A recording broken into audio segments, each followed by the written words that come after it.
अस्सलाम वालेकुम। कैसे हैं आप सभी लोग। मैं आपका फिर से भरपूर स्वागत करती हूँ हमारे स्टडी धावक की भूगोल वाली दुनिया की क्लासेस में।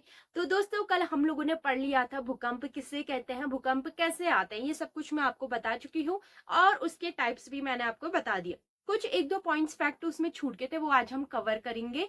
और आज हम देखेंगे ज्वालामुखी के बारे में। ज्वालामुखी क्या होते हैं, कैसे बनता है, वो कितने टाइप्स के होते हैं, इसके बारे में हम देखेंगे। लेकिन सबसे पहले आपको एक काम करना है छोटा सा, वो है आपको ये सब्सक्राइब का जो बटन दिख रहा है रेड कलर का, इसे कर दीजिए प्रेस और उसके बगल में जो बेल आइकन है उसे भी दबा दीजिए, क्योंकि डेली हमारी वीडियोस आती है और आपको टाइम पर इसके बारे में पता चल जाएगा, ताकि आप अपनी पढ़ाई को कंटिन्यू रख सके। तो जल्दी से इस रेड बटन को दबा दीजिए। हो गया प्रेस। तो चलिए अब शुरू करते हैं बिना देरी करते हुए स्टडी धावक की भूगोल वाली दुनिया की क्लासेस।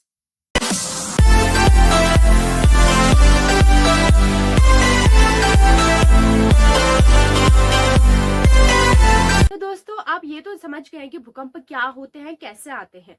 लेकिन आपने कभी कभी न्यूज में सुना होगा कि इस क्षेत्र में 5 रिएक्टर का भूकंप आया या 5 से ज्यादा रिएक्टर का भूकंप आया। आखिर ये क्या होता है 5, 6, 7, और हम लोग जो जोन्स में डिवाइड करते हैं सारी जगहों को, आपने देखा होगा जैसे कि उत्तराखंड जोन 5 में आता है, जम्मू कश्मीर जोन 5 में आता है। आखिर क्या होते हैं ये जोन्स, ये भी हम लोग देखेंगे। तो देखिए, इन चीजों को ना, जो ये भूकंप आते हैं, इसको मापने के लिए हमारे पास 2 स्केल होती है। पहली होती है रिएक्टर स्केल और दूसरी होती है मरकली।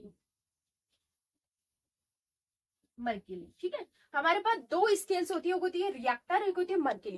देखो, रिएक्टर का यूज हम क्या किस लिए करते हैं, रिएक्टर का यूज करते हैं ये चेक करने के लिए कि कितनी तीव्रता का भूकंप आया था, यानी कि जो भूकंप आया था उसका तीव्रता कितनी थी, वो कितनी तेज गति से आया था, वो कितना ज्यादा खतरनाक था, ये चेक करते हैं हम लोग किससे, रिएक्टर स्केल से।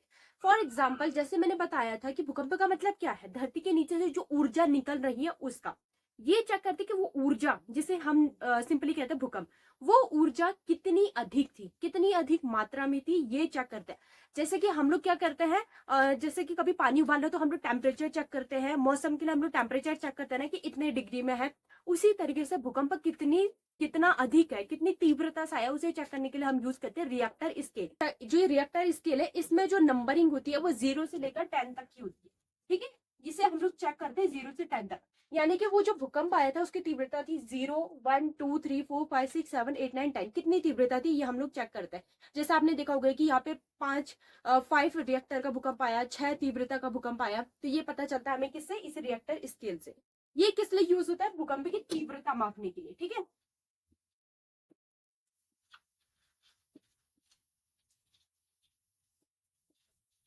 भूकंप की तीव्रता है, ये चेक करना कि कितनी तीव्रता का। इसमें कुछ होते हैं जो सबसे ज्यादा तीव्र माने जाते हैं। 7 तक के बीच में अगर भूकंप आए, 5 से 7 के बीच में अगर इसकी तीव्रता हो तो ये सबसे खतरनाक माना जाता है।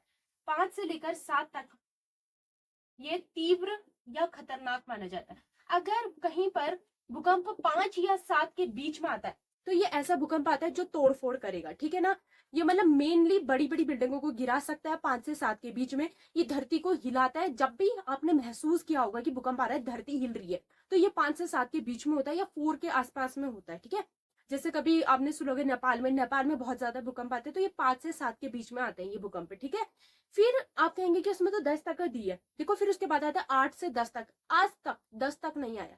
जिस दिन 9 और 10, ध्यान से सुनिएगा, जिस दिन 9 और 10 के बीच में भूकंप आ गया, उस दिन पूरी पृथ्वी खत्म हो जाएगी। क्योंकि 9 और 10 इतना तीव्र भूकंप होगा, इतना तीव्र भूकंप होगा कि एक ही झटके में जिस इलाके में भूकंप नहीं आई है वहां उस इलाके तक वो भूकंप पहुंच सकता है। समझे आप, 9 और 10 को तो हम आज तक आया नहीं, और हम लोग आप ऐसे समझ लीजिए महाकाय आ जाएगा, एक महाकाय था। 9 और 10 जिस दिन आ गया तो उस दिन पृथ्वी की जो प्लेटें हैं ना, वो आपस में पूरी तरह से चरमरा जाएगी, इतना तीव्र आएगा। ठीक है, तो अब तक कितना आया है, 5 से 7, वैसे 8 तक का भी आ चुका है। ठीक है ना, तो 5 से 7 तीव्र खतरनाक होता है, फिर 8 से 10 तो फिर पूरा खत्म समझ लो। 8 से 10 के बीच में समाप्त। सबसे खतरनाक होता है 8 से 10। अब दूसरी स्केल होती है मर्केली स्केल। इसमें जो नंबरिंग होती है वो होती है 1 to 12, 1 से 12 के बीच में इसमें नंबरिंग होती है। इसका यूज क्यों करते हैं? इसका यूज हम चेक करने के लिए करते हैं कि कितना घातक भूकंप था। कहने का मतलब है तीव्रता तो समझ में आ गई। कभी कभी क्या होता है ना, जो 5 रिएक्टर का भूकंप आता तो है पर वो बहुत तीव्र नहीं होता, मतलब आता है लेकिन वो मेनली ज्यादा बिल्डिंगों को तबाह नहीं करता, कुछ कुछ इलाकों में बहुत ज्यादा खतरनाक तबाही लाता है। तो ये चेक किया जाता है कि जो 6 रिएक्टर में भूकंप आया था वो कितना घातक था, मतलब उसने कितना नुकसान किया है, कितना ज्यादा घातक था। कभी कभी 5 और 6 से ज्यादा घातक नहीं होते, आते हैं भूकंप 5 और 6 के, लेकिन वो बहुत ज्यादा महामारी नहीं क्रिएट करते। और कभी कभी 3 और 4 में भूकंप आने में भी बहुत सी बिल्डिंगें वगैरह टूट जाती है, सड़कें टूट जाती है। बस यही चेक किया जाता है कि कितने रिएक्टर में कितना ज्यादा आघात पहुंचा है, मतलब कि कितने रिएक्टर में भूकंप आया था जिसने बहुत ज्यादा आघात पहुंचाया, बहुत है। तो ये क्या चेक करने के लिए होता है? आघात। आघात यानी कि कितनी गहनता थी इसमें, यानी कि कितना ज्यादा मजबूत था, कितनी अधिक गहनता थी, ये चेक करते हम लोग मर्क्यूरी। ठीक है, तो रिएक्टर और मर्क्यूरी स्केल का यूज हम क्यों करते हैं समझ गए आप लोग? कंप्लीट होता है हमारा भूकंप वाला चैप्टर। अब हम लोग देखेंगे आंतरिक क्रिया में सेकंड क्रिया जो कि है ज्वालामुखी विस्फोट। तो अब हमारा नेक्स्ट है ज्वालामुखी। सबसे पहले समझ लेते हैं कि ज्वालामुखी क्या होते हैं। ज्वालामुखी एक पहाड़ के समान एक संरचना होती है जो कि धरती के अंदर जो मैग्मा लावा उपलब्ध, जो धरती के अंदर मैग्मा और लावा है उसे बाहर निकालने का काम करता है। मैंने आपको बताया था कि हमारे भारत का जो दक्कन वाला पठार है वो मिक्स, जो दक्कन वाला पठार है वो किससे बना है? वो लावा से बना है या मैग्मा से बना है? तो ये उद्गार कैसे हुआ होगा? ज्वालामुखी मतलब जिस भी इलाके से, धरती के नीचे से जो लावा और मैग्मा जो धरती के नीचे उपस्थित है वो बाहर निकले, उस इलाके को हम लोग क्या कहते हैं? ज्वालामुखी। मेनली ये जो जमीन है वो एक तरीके से सपाट होती है। धीरे धीरे जब अंदर से लावा और मैग्मा बाहर निकलने की कोशिश करता है तो ये जमीन को ऊपर उठा देता है। आप समझ लीजिएगा, जैसे समझिए ये जमीन है, नीचे से कोई चीज है जो बाहर निकलने की कोशिश कर रही है, फोर्स लगा रही है, बार बार ऐसा फोर्स लगा रही है। तो फोर्स लगाने की वजह से ये क्या हो जाएगा? मेरा हाथ ऐसा ऐसा ऊपर की ओर उठा हुआ आ जाएगा। पहले पूरा प्लेन है, समझ रहे हैं, पूरा प्लेन है, नीचे से कोई चीज है जो फोर्स लगा रही है बाहर निकलने के लिए, तो ये ऐसा हो जाएगा। ऐसा होते होते ये थोड़ा सा नुकीला हो जाता है और बीच में जब जगह कम हो जाती है, मतलब प्रेशर बहुत ज्यादा होता है और जो प्रेशर को सहन करने की जो क्षमता वो कम हो जाती है, तो ये बीच से फट जाता है, पूरा जो है बीच वाला इलाका फट जाता है, खुल जाता है। और उसके बाद जो अंदर जितना भी उद्गार है, उस जो छेद है, जो बीच में छेद बन जाता है या वो इलाका जो फट जाता है, वहां से पूरी तरीके से बाहर निकल जाता है। आपने ज्वालामुखी विस्फोट होते हुए देखे होंगे बहुत बार, इसमें हर बार विस्फोट होता रहता है। कुछ ज्वालामुखी ऐसे होते हैं जो बार बार विस्फोट होते रहते हैं, हर 10 मिनट में, हर दिन, हर हफ्ते, हर महीने, हर साल। और कुछ ज्वालामुखी ऐसे होते हैं जो सालों से, जिसमें पहले तो स्टार्टिंग में उद्गार हुआ था। देखो कोई भी ज्वालामुखी तभी माना जाएगा जब उसमें कई एक ना एक बार जरूर से लावा या मैग्मा बाहर निकला हो।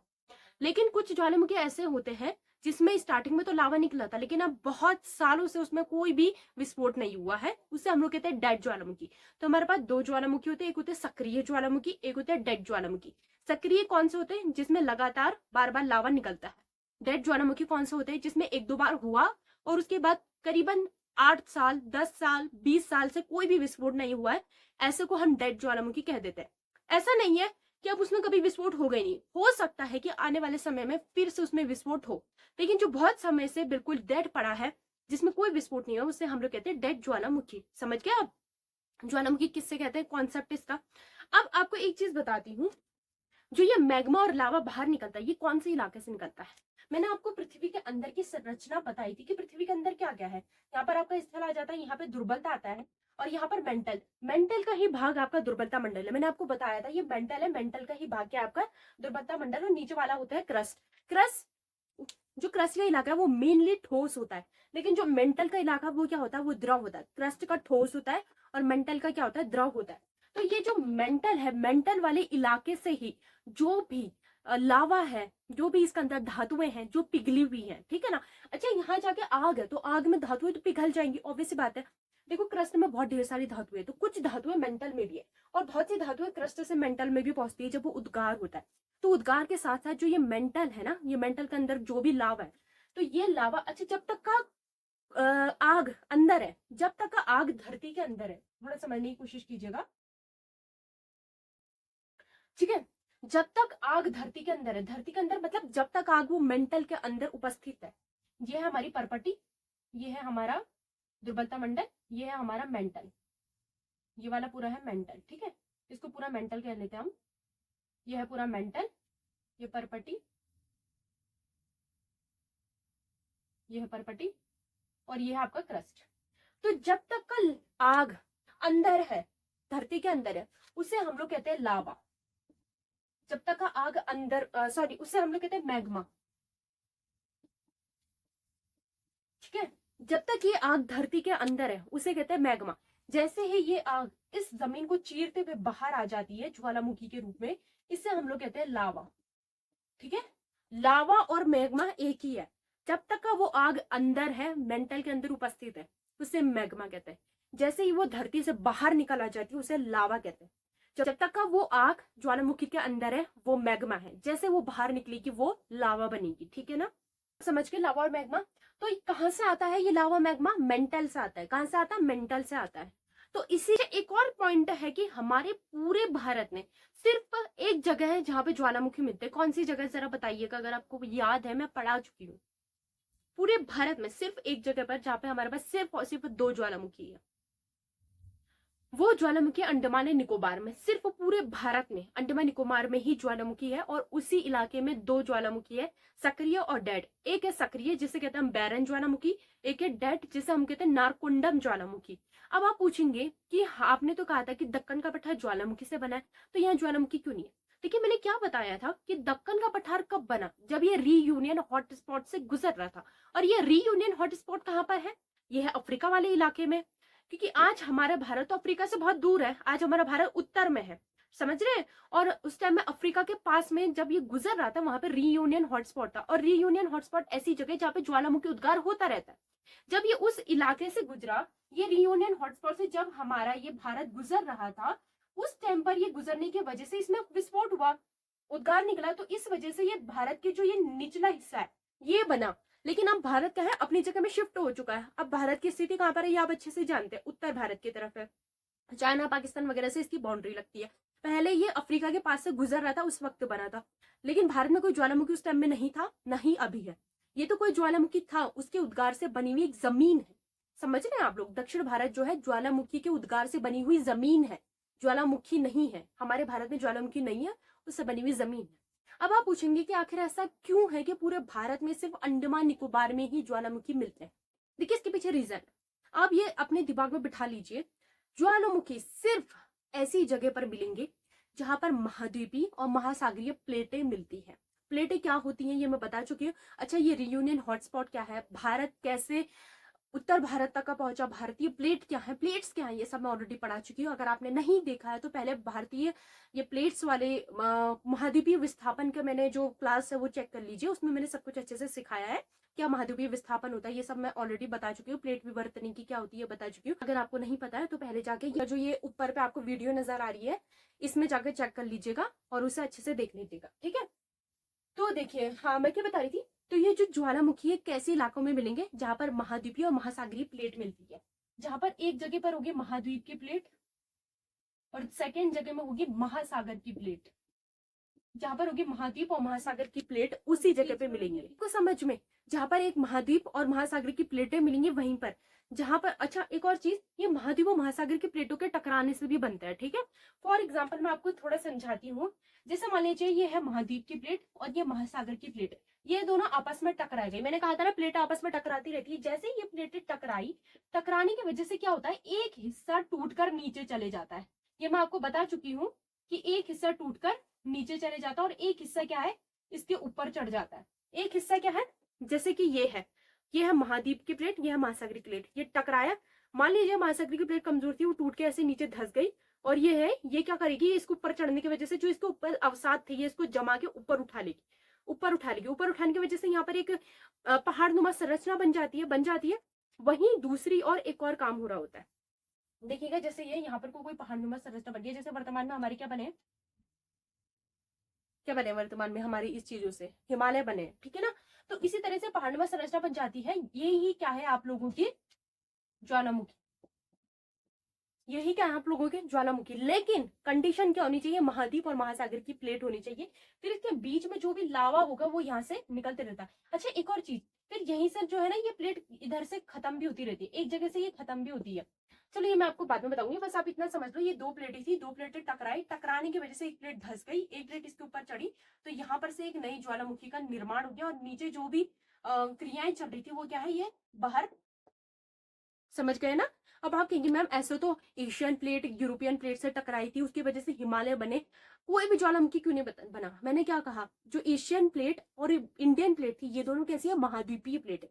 इंडियन प्लेट भी एक महाद्वीप है, एशियन प्लेट भी एक महाद्वीप है। अब ये इंडियन प्लेट कहाँ से महाद्वीप है, इंडियन प्लेट नाम का तो कोई महाद्वीप नहीं, पर महाद्वीप का हिस्सा तो है। इंडियन प्लेट में कोई समुद्र थोड़ी ना आता है, इंडियन प्लेट में समुद्र नहीं है। इंडियन प्लेट आप ये देखो ना, जो ये वाला हिस्सा है आप लोगों का, जो उत्तर भारत का हिस्सा है, यहाँ पर कोई समुद्र मिलता है आपको? उत्तर भारत से लेकर नेपाल, म्यांमार, बांग्लादेश तक का कोई समुद्र मिलता है आपको? वो नीचे इलाके में, वो इस इलाके में है समुद्र, यहाँ है समुद्र। क्या इतने इलाकों में आपको समुद्र मिलता है? नहीं मिलता है ना। तो ये जो पूरा हिस्सा है, किसका हिस्सा मान लिया जाएगा? महाद्वीप का हिस्सा। और ऊपर एशिया भी महाद्वीप का हिस्सा, वहां पर कोई समुद्र नहीं है। यानी कि जो हिस्सा इससे टकराया था वो वाले में कोई समुद्र नहीं है। आप कहेंगे कैस्पियन, वो काला सागर वगैरह वो उत्तर में है, आर्कटिक सागर उत्तर में है। मैं उस हिस्से की बात कर रही हूँ जिससे इंडियन प्लेट टकराई थी। इंडियन प्लेट कौन से हिस्से से टकराई थी? चाइना, तिब्बत वाले इलाके से टकराई थी। वहां पे कोई समुद्र है? नहीं है। महासागर है? नहीं है।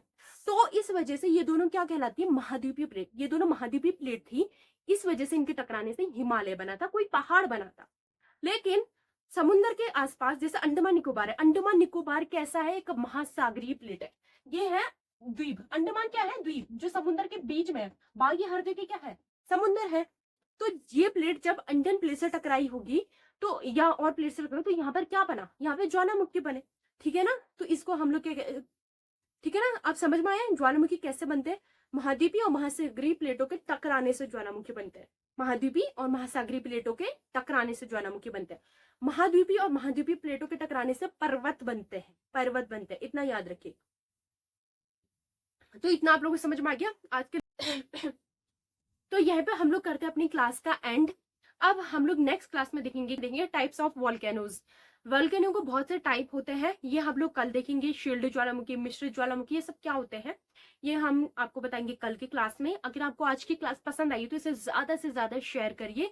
हमारे टेलीग्राम चैनल को ज्वाइन करने के लिए डिस्क्रिप्शन में लिंक दिया जा चुका है, उसे सिंपली जाकर आप ज्वाइन कीजिए और वीडियोस को ज्यादा से ज्यादा लाइक भी कीजिए और सब्सक्राइब अगर अभी भी किसी ने नहीं किया है तो सब्सक्राइब कर लीजिए। और हमारी ज्योग्राफी की प्लेलिस्ट बन चुकी है, उसमें जाकर आप सारी हमारी क्लासेस देख सकते हैं और एक एक करके क्लासेस जरूर देखिएगा। अगर आप आगे का पढ़ेंगे ना तो पीछे का आपको कुछ समझ नहीं आएगा।